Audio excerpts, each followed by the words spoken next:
All right. I'm excited to be here today with my new friend, Libby Kallins.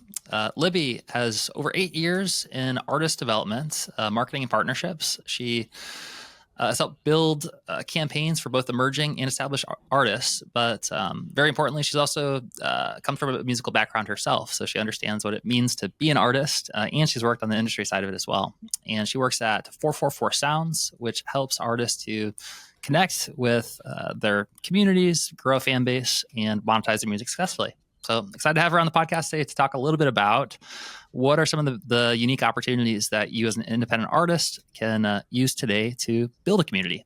So Libby, thank you so much for taking the time to be here today. Thanks for having me, Michael. Excited to chat all things music, industry, artist, all that fun stuff. Mm-hmm. Absolutely. So kicking things off, would love to hear a little bit more about your background. You mentioned that you have like an artist background, and I'm curious how you found yourself working with artists with 444 Sounds. Yeah, so I've been with 444 relatively new still, about 4 months. Um, and 444 is a management company with an artist services arm. So it's low commitment for artists that really need support, which I think is a really special place to be. I've come from the label side prior to that. My whole career was on at independent labels and major labels, while simultaneously, yeah, also kind of having a artist slash musical background. I started out as a musician and all through college and through my years and all of that fun stuff. But I started at Sony Music back as an intern. And as soon as I got in there on the radio promotion side, I was like, this is super cool. I'm not leaving. So I interned for years over at RCA Records. I was a part of the college marketing program at Sony, which is such a great foot in the door for kids that are trying to get into the industry, while also like simultaneously having my rock band and fun things like that. And then I started at Arista full time on the radio team and quickly moved over to marketing. I love the creative side of marketing. I love the hands-on part. I love the project management side of things, being really entrenched in the artist's everyday journey and building their project and building their story and trying to find that story and tell it. And then shortly after that, I moved over to Armada Music, which is an independent electronic label, just to kind of get on the independent side of things. I was always on the major label side through my youth, my first like jump into the industry. And so was working with independent artists on the electronic side, which was a super fun place to be for the last 3 years. And then dove over to management, just working closer and closer with the artists. I think that there's so much freedom artists have now to create and be in charge of their career. So working on this side of things, you really can help artists in any stage of their career, with just the helping them build and have like freedom and autonomy over where they put out their music, when they put out their music, what their project is, etc. So I think it's a really special place to be. Mm, awesome. Yeah, I can imagine coming from a background working with major record labels to kind of transitioning to working with indie artists. You've been able to see kind of both sides of the coin. So I'd love to hear your perspective on what are some of the biggest differences that you see right now that are unique opportunities for like indie artists versus your previous work with like record labels. And what would your advice be to a new artist who maybe is early on and let's imagine that they have amazing music, but they're kind of deciding what path do I want to go for? Do I want to try to pursue a record label relationship? Do I want to build independently? How do you recommend that they think about those two paths? I think it depends what your goal is as an artist and also what your like means are and what your resources are like. So if you're an independent artist that already has a bit of backing and budget for whatever reason that may be, then there really is I would try to stay independent for, as long as you can and just like build your platform, build your fan base, whether that be on the live side or on the social side, and just like cultivate that community as much as you possibly can before jumping into anything. And I mean, I think that's the same also if you don't have a budget, but building as much as you possibly can before taking that next step is so important. And I think it depends, like I said, I think it kind of depends on your goals. So, for example, if you are an electronic artist making a specific subgenre um, of electronic music, then you know what? Like, for sure, that's a great idea to work with a smaller independent artist. I mean, smaller independent label that really leans in on your niche and already has that community built, because it's kind of like it's like a cosign and it just really helps. But I kind of entrench you into that community that you want to be a part of. I think if you're more of like a broad pop artist maybe, and you're still figuring out what your story is, you're figuring out who your fans are, it's more important to take your time and find that fan base yourself. But of course, like I said, it depends on what your needs are. And if you need that backing, you feel like you really need that support and that opportunity presents itself to you, then yes, of course. It's always just so situational, and it depends where you are in your career. Mm. It makes sense. Yeah. So what I'm hearing you say is that really, like most things, it's going to depend on you and your goals, your situation, but that often the starting point is going to be the same regardless of what your goal is. In that you should try to build it as much as possible on your own to something successful independently until you really have a need to to have external help with growing it. And Yeah, yeah. and artists have so much resources on their own right now, like more than Mm, they ever have, like you can make your music in your bedroom and it can sound really good from your bedroom. mm, So there cuts like those kinds of fees. You can build your community behind a screen if you're someone that doesn't want to be out and about. Like you can do so much on your own. It just depends, I guess, what story you're trying to tell, what kind of artist you're trying to be, because that's the other thing I think about a lot too, is a lot of artists don't want to be, I mean, we know this. A lot of artists don't feel like sitting behind their phones posting on social media. I don't blame them at all. They just made a whole album. They're trying to figure out who they are as an artist, what like who they're trying to be, what they're trying to say. And I think that like artisty brain kind of inherently, you don't want to have to figure out how to say that on social media. It's a really odd thing to have to do. It doesn't come naturally for everyone. So, I think if that's not something you're super comfortable with, then maybe it's the live side of things. And that's where you're going to build your fan base and that's where you're going to build your community. But I think that, and I'm veering off the question, but I think that finding one place to really focus on and build is like a great starting ground for an artist, aside from the music, of course. But maybe that's like maybe that's on Discord, maybe that's playing local shows and really building in your local community, like whatever that starting point is. Obviously, like all of those moving parts together will always take you to the next level, but I think that it can be really overwhelming for artists starting to feel like you have to do everything all at once and touch everything. So kind of figuring out like that starting place is a great place. And then it also will help you align with and figure out what your goals are. mm. Got it. Yeah, that makes sense. So what I'm hearing you say is that really, like a lot of this depends on your goals and kind of where naturally you want to build your roots, build your community. And it's sort of like if you're trying to plant a tree, which is your music career, in like a bunch of different places, then trying to fertilize and nurture it in all these different places, especially if it's not a place you like to go to. It's like you have to go on a trip just to like make it to the place where you're going to put fertilizer on it.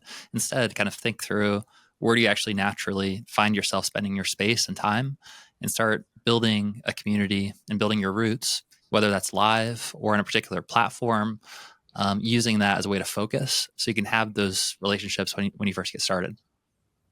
Definitely. Awesome. So let's say that somebody has taken that step and they've decided that, well, here's a question. Actually. How does someone choose the right platform for them? Because obviously, like, I don't know, if you're looking for a sunrise and you're going west, then you're never going to find the sunrise. Yeah. So like, how does an artist kind of take that advice, kind of figure out where are the opportunities for them to kind of plant their seeds while also remaining true to themselves?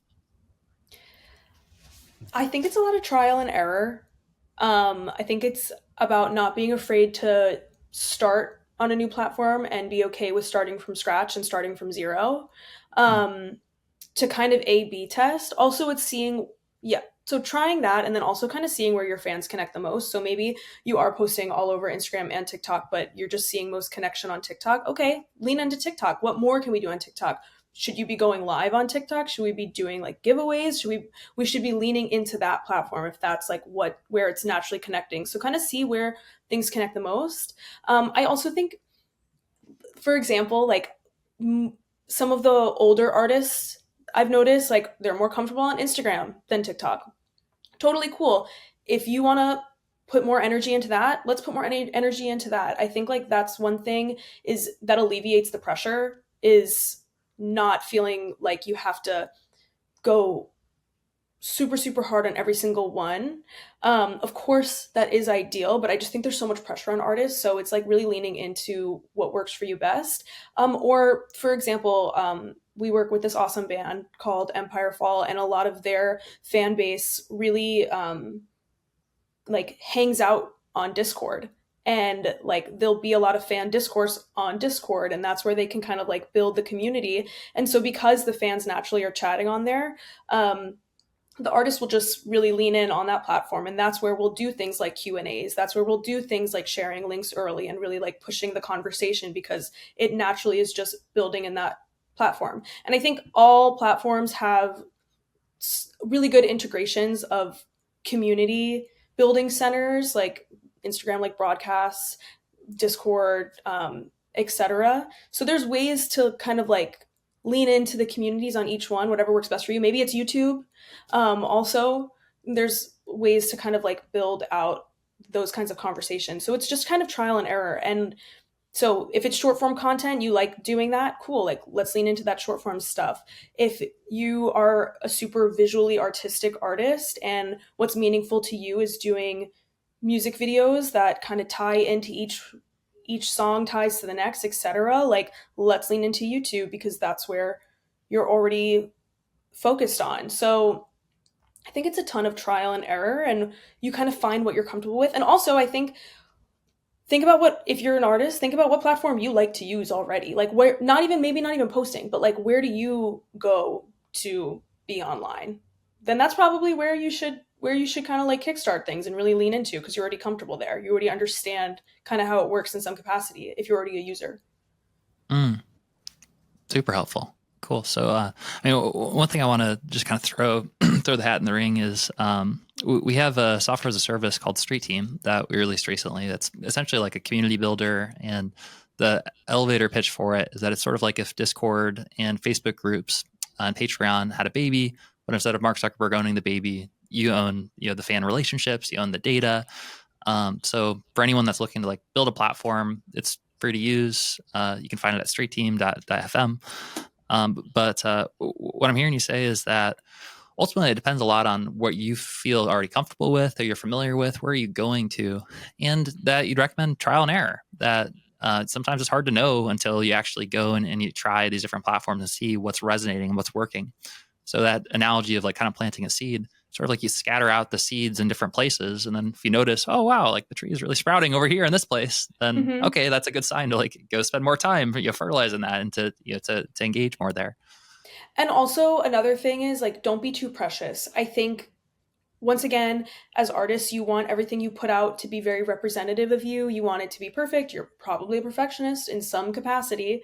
But I think just on so many of these social platforms, you can try things, especially TikTok. You could just try stuff and like then Mm-hmm. it goes away and people forget about it. So it's like, Mm-hmm. think about how much media we consume every single day. People aren't overly focused on it.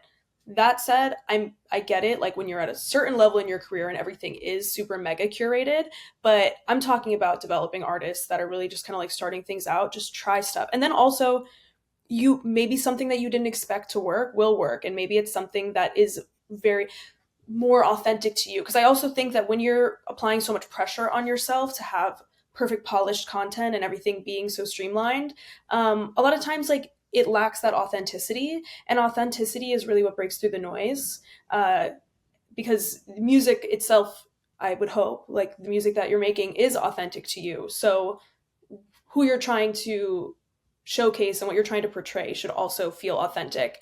And that really only comes across the more comfortable you get with trying things. Mm, awesome. That's great advice.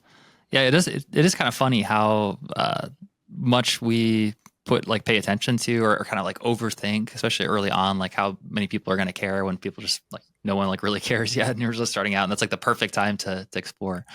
I feel like I heard a lot of quotes around just the concept that like nobody thinks about you as much as you do, and that is Literally. kind of comforting to think Yeah, about.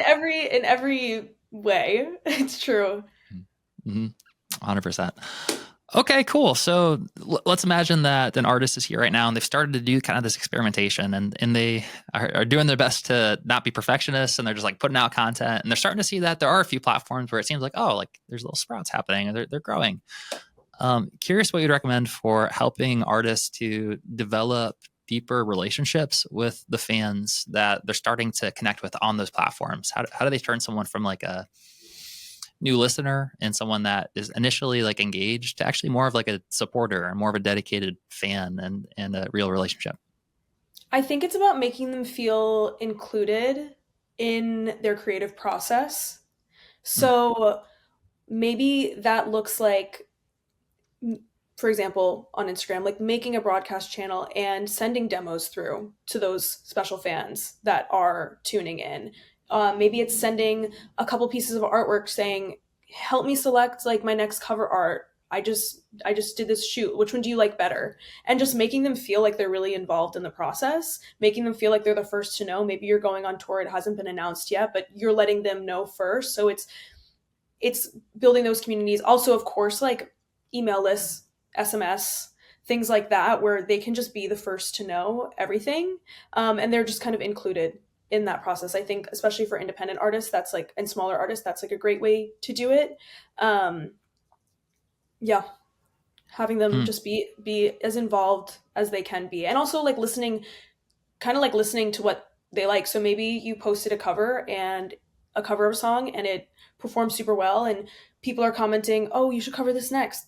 Hell yeah, give it a try. Like make them feel like they're seen or they're heard. Or other things that like we've done in the past is like maybe a record goes viral and we'll clip together some of those viral fan videos and make it a Spotify canvas for a week.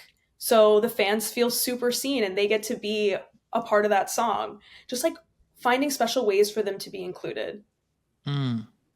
Super smart. Yeah, it's kind of like what we just talked about with nobody really like thinks about yourself as much as you, but it seems like what you're saying is a big part of it is applying that same logic to your fans, and also recognizing that what they resonate with most is themselves and their voice being seen and being heard. Everybody, has a need for appreciation, to be recognized, and so if you can shine a spotlight on your fans, or have their voice be heard in terms of what songs you're playing or covering, the requests that they make.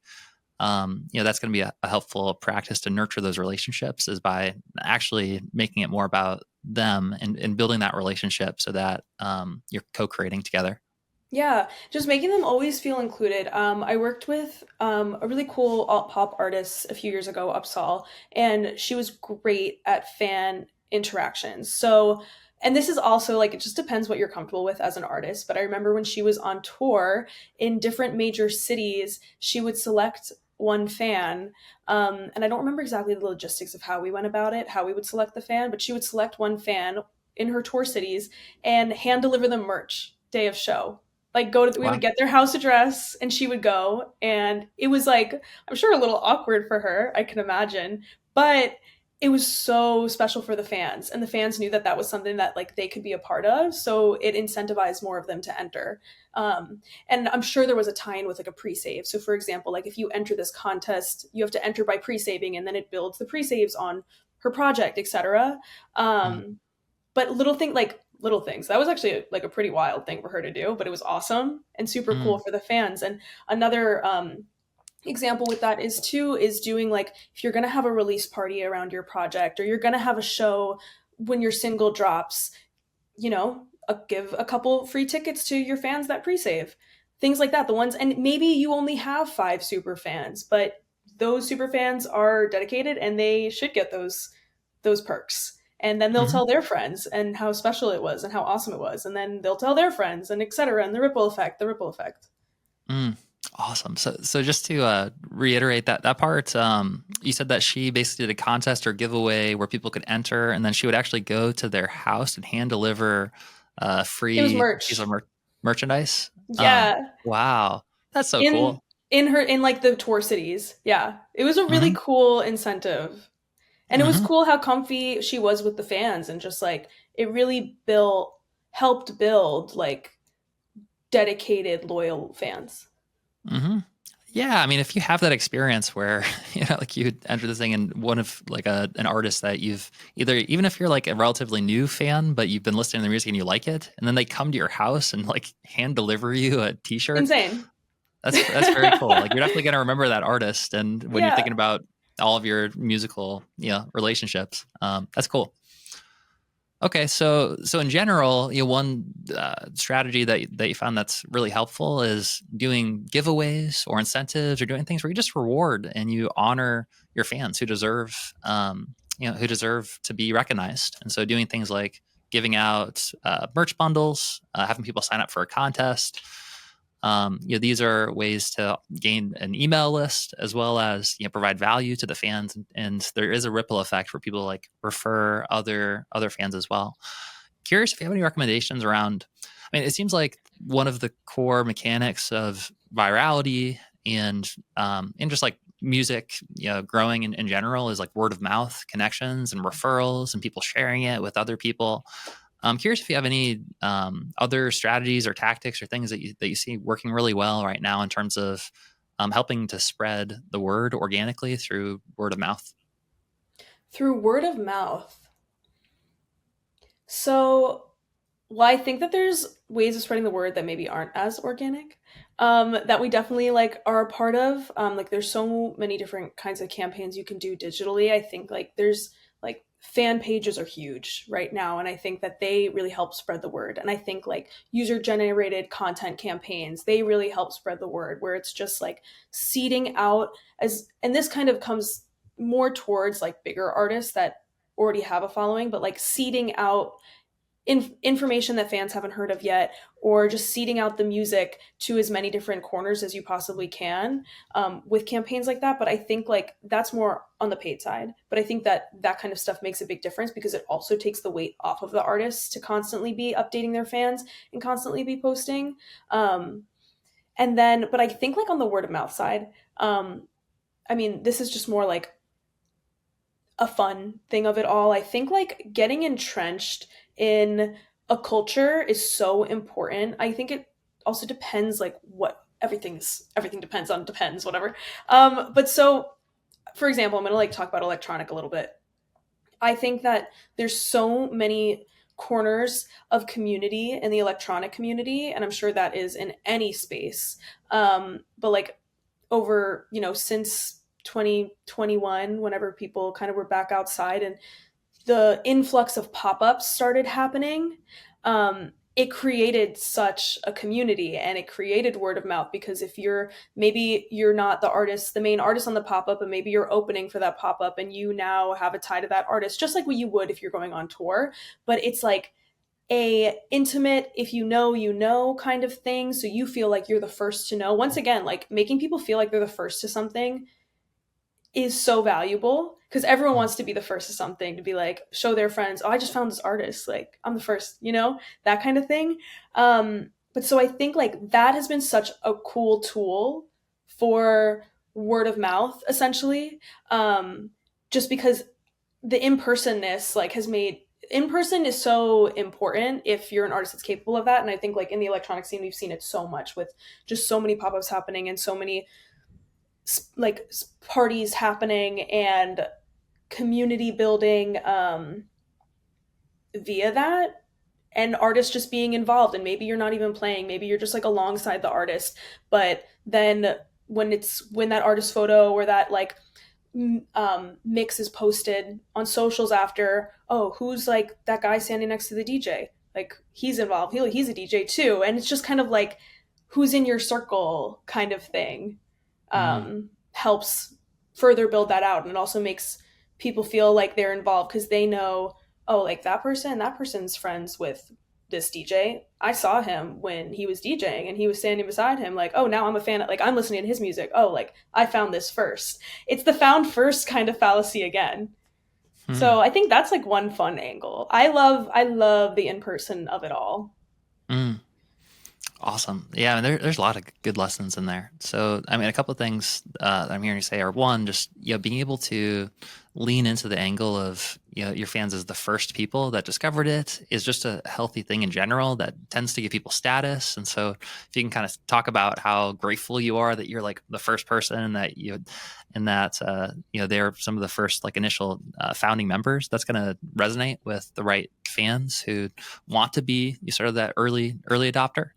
But then also just the power of in-person connective like experiences. What I hear you saying is like pop-up shows where it's sort of like a in-crowd, like if you know about it, but it's sort of intimate and it's something that's not widely shared. And so it kind of creates that sense of exclusivity slash just sort of like word of mouth where you feel special by sharing it. And I think that could apply as well to like online spaces too, where people are coming together and Mm-hmm. in person. It could be in person, kind of like how we're in person right now, although it's like True. we're live, we're together, but it's not, we're in person yet until the metaverse, becomes a thing. Yeah. Um, but yeah, it seems like a great angle, to focus on is kind of pockets of bringing people together and collaborating. Yeah. Um, I wonder if Also, you've seen, oh, go ahead. I was just gonna say one other thought off of that too is if you're doing a show like that out and about, and I mean it's just so common in New York too because everyone's like walking around all the time. There's so many like people walking by, and they see a big crowd. They want to know what's going on, you know. So Mm, that also is just like another little tidbit of it mm, to add on to the word of that's mouth. smart. Yeah, it does seem like people, when they can see something cool is happening, they're curious and they'll like kind of like want to Yeah. like peek in on it. Um, cool. So, curious if you've seen anything on the digital front, like we were just talking about in person and live experiences. What do you think about the world that's kind of opening up with things like Twitch and live streaming, and for musicians? I also know like Fortnite is doing some interesting things with concerts and virtual experiences. Do you is your What is your perspective on virtual events and that as a tool for artists to connect with their fans as well?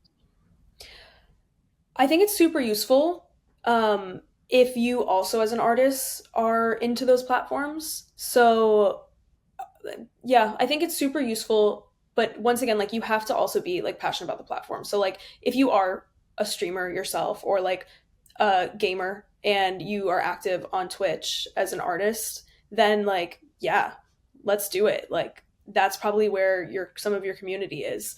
But if you've never used the platform before, maybe you shouldn't be doing it on there. Maybe you should just do like a 20-minute live on TikTok instead. But I think that all those kinds of platforms are super, super useful. Um, we have, I mentioned Empire Fault earlier. I'll mention them again. We're doing like a EP listening party on a similar platform like that. This one's called Melomanic, where fans can sign up and we all meet at a certain time and on this platform, and we're going to listen to the EP together. They're going to talk about the EP in the chat room and kind of have a conversation with your fans. I think you can do it on a variety of different platforms. That's something we could even do within Discord, where most of their fans are. But I think just like having all of these spaces is so useful, and they should be leaned into depending where, and the platform just depends on where your fans are, and also how dedicated your fans and willing they are to jump to a new platform. Like, say that's not a platform you usually interact with them on, but you want to get them on there. If they're dedicated and you can get a couple hundred fans to hop over there with you, yeah, like let's do it, let's expand. But yeah, I think those things are super useful. Mm, awesome. Yep. So what I'm hearing you say is that for sure, digital spaces are something to explore. And like the previous advice, you'd want to make sure that it's a platform that you resonate with, that you personally either are using yourself or that you resonate with when you start playing around with it and scattering the seeds. Hmm. Um, and and also it's important to make sure that if it's a new platform that people aren't familiar with, that you also have an expectation that either there's probably gonna be some drop off of getting people to it, or you need to have a really good incentive or a reason why for them to like go to this different platform. So that's something to kind of factor in when you're doing this type of strategy, is kind of thinking through where your fans are already at, and is there a benefit to moving them to a different platform versus using the existing platform. um, Along with that line of thinking, I know you mentioned email earlier, email lists and like text message lists. Could you share a little bit about, like, do you think that that's an important asset for artists to focus on building? And if so, how does that tie in with the different social platforms if they do have like an audience on TikTok or Instagram, for example? Yeah, I mean, I think email and text is so important, just because it's one place that like you can directly hit your fans right in their inbox, and it's kind of removes like a barrier to entry. So like, Instagram, you have to go on your Instagram app, you have to go look at the story, you have to then consciously interact with that story. Whereas if you're getting something in your inbox as a fan, if I'm getting a text message from an artist, even if I don't have that artist number saved, I'm still gonna read it, and maybe I'll click on it. But I'm definitely seeing it because it's right into my personal inbox. And so I think it's just so useful for announcements of any kind. I always work with my artists to build out like text blasts the week of their single release. Maybe it's like a pre-save on Monday and then an announcement on Friday of the single, linking out the record, linking out the music video. Same with email. I just think it's the best way to like really let people know what's going on and keep them in the loop. And of course, you're going to get unsubscribers here and there, but it's such a useful tool. And I think especially if you're a touring artist, it's so easy to build those lists because as you go on tour and as people pop up to the merch table, they can just sign up. Mm, And same with pre-save. You have people pre-save your record. They have to put in their email. They have to put in their phone number. Now they're automatically like in that list, and you can really keep them in the loop of things. And it's good just for sharing content. Like whether that is the music or whether that's the music video, or maybe it's a 2 weeks after release and you decided to do an acoustic video to bring people back. You can nudge them again on email. Hey, I just did an acoustic video. Here it is. Oh, I just did a production breakdown. Here it is. So it's just like a way to get all those tentpole moments that, of course, you're posting about back in their face. And of course, in moderation, we don't want to like annoy the fans. We don't want to lose all the mm. subscribers, but like, um, keep them in the loop. 100%. Yeah, I mean, if they subscribe for a reason, and yeah, and if they don't, they can unsubscribe. But Yeah. okay, awesome. So that's definitely a major part of the Street Team platform, is that it's like an email list builder and a text message list builder. So it's great. I promise that I didn't put you up to kind of like talking about all this stuff. Like you're not like sponsoring the Street Team platform, but it is a great kind of reason Super why the useful. platform exists. One Um, thing I was gonna mention too, like all of these things I mentioned too, just talking about like platforms and all of that and talking about the music. One thing I did want to talk about, because I just think it's so important and integral to the start of your artist journey, is like the branding and creative and deeply understanding who you are as an artist before taking all of those steps.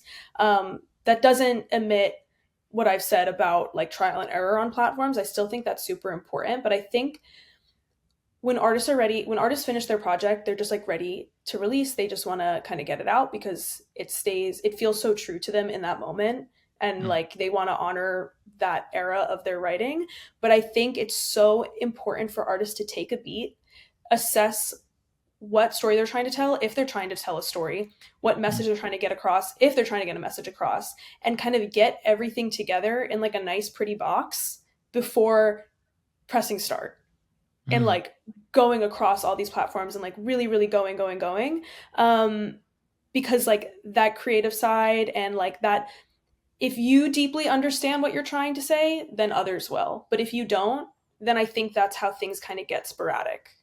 And I think that's mm, like where we see so often so many independent artists and projects just kind of like, I mean, it don't get me wrong, like singles are so important, but like there's a single here, there's a single here, there's a single here, and like what ties them all together. So I think that that's such like an important thing to think about before you do your batch of 4 singles before you kind of make a conscious decision, Mm, before jumping into things. So I did just want to yeah. chat on that. Yeah. Oh, that's super helpful advice. What I'm hearing you say is that, even if early on it's going to require testing and kind of and spreading the seeds out and seeing where it lands, even before you do that, you kind of want to reflect on like the seeds that you're spreading in the first place and be like, is it like, what's the purpose of this? What's my story? What's the narrative? Like, what's the purpose? And Hmm. by having some of that clarity, it's going to significantly increase the odds that those seeds that you're spreading actually do germinate and actually do kind of take hold. Yeah, exactly. Because if you can't tell your story, like, how is somebody else supposed to understand it, and why are they going to hop on for the ride? Mm. Oh, that's great. I get the feeling Thanks. that this could be like a whole other episode, is going deep into storytelling and how someone kind of Yeah, gets in touch with that. it's true. Maybe. That's definitely, I'm Yeah. very passionate about that side of things because I think that, like, that is like the root of like why an artist is an artist. Obviously the music, but like, why are you making music? And it's Mm, silly. It feels like silly questions sometimes, like when you sit with an artist and like you ask those questions because mm, like it feels obvious, but I think it's so important to like actually have those conversations with mm, yourself, with your friends, with your manager, with your team, mm, whoever that may be, mm, because then like it allows everybody to deeply understand. mm, And that also allows us to like help honor your vision and figure out what might work best for you. And I even like, aside from that too, like once that's sorted out, like sitting down and kind of deciding, like, down to like the little things of like, what are the 3 colors that you really want to focus with? Like, what is there, like, is there, what kind of aesthetic are we going for? And all those kinds of little things, just like, I'm, it feels so obvious, but I think it's just so important to like actively talk about it as an artist and really actively think about it before pressing go. Just so you, at least, if you do feel like you're falling off track, you can bring yourself back and say, okay, like this is what I actually wanted to say. Maybe that's changed because people change, artists change, the story changes, and new music comes. And we are just people going through like the different eras of like life artists are with the stories they're telling. So, but it's always good to kind of like go back to that root and be like, oh, okay, this is where I started. So let's see, maybe this shifts. But it's just like an important starting point. mm.